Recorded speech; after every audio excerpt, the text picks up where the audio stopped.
দেখো প্রথমে এখানে যে আলুটাকে সিদ্ধ করে রেখেছি ডুমো ডুমো করে, তোমাদেরকে দেখানো হচ্ছে। গরম রে বাবা, দেখেছো তো?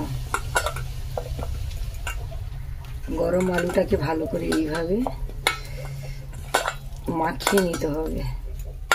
মাখানোর জন্য কি কি দিচ্ছি দেখো। অল্প করে লবণ, এই যে আমার বিখ্যাত ভাইরাল হলুদ দিবা, এই যে হলুদ, তার সঙ্গে একটা ডিম দিব। ডিমটাকে ফাটিয়ে নি, ফেটে গেছে দেখো।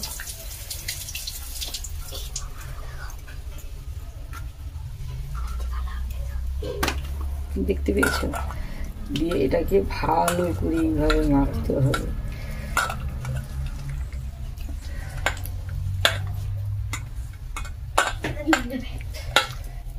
ভালো করে এভাবে, যাতে ইয়ে না হয়ে যায়, বুঝতে পারছো?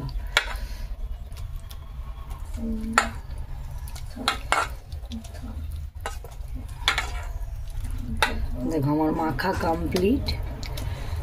আপনাদেরকে আবার দেখিয়ে দিচ্ছি, এটা মাখা কমপ্লিট।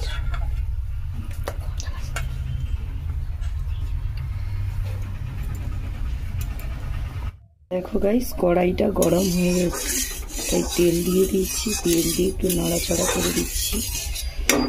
দেখো, তারপর ওই যে মাখাটা দিয়েছিলাম দেখো ছেড়ে দিচ্ছি। অল্প অল্প করে ছেড়ে দেব, ঠিক আছে? এই রেসিপিটা যারা খাওনি এখনো, বানিয়ে খাবে, খুব টেস্টি লাগবে খেতে। মাঝে মাঝে ইউনিক করে রান্না করি অবশ্য। যারা আমার ভিডিও দেখে কন্টিনিউ, তারা হয়তো বুঝবে। জানি না কেমন লাগবে। মাঝখানেরটাকে তো আগে দিয়েছি, তাই ওটাকে সাইড করে নিচ্ছি।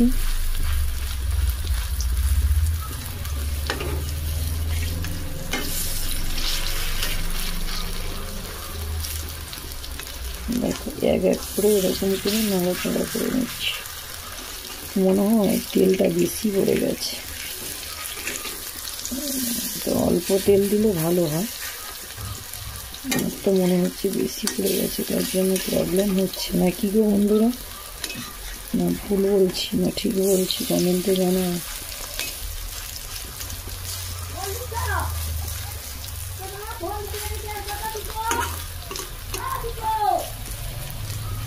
দেখছো বন্ধুরা কেমন হয়েছে? কমেন্টে জানিও। এইভাবে বানিয়ে খাই।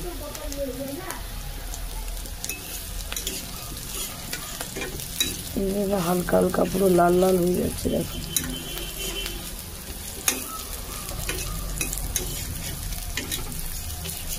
খুব টেস্টি লাগবে এইভাবে বানিয়ে খেলে।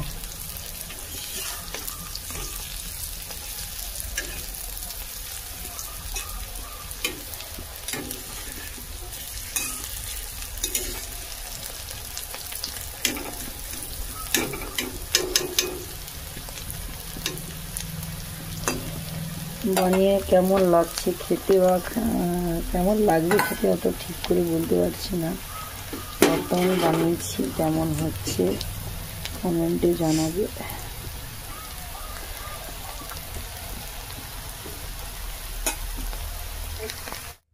দেখো এটা পুরো লাল লাল হয়ে গেছে, একটু নাড়াচাড়া করে নিয়েছি, দিয়ে এটাকে তুলে নেব। দেখো পুরো দু সাইড পুরো লাল, দেখছো বন্ধুরা? তার জন্য এটা আবার বুঝতে পারছি না কেন। এই যে ছোট্ট একটা বাটির মধ্যে তুলে নিচ্ছি, দেখেছ সাইড কি সুন্দর লাল হয়েছে। এইভাবে তুলে নিচ্ছি, লাল লাল হয়েছে, তুলে নেব। কারা কারা খাবে চলে এসো।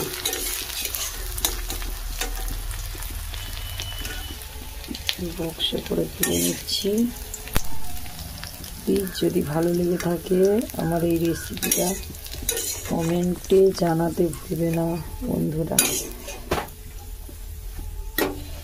ওকে, টাটা।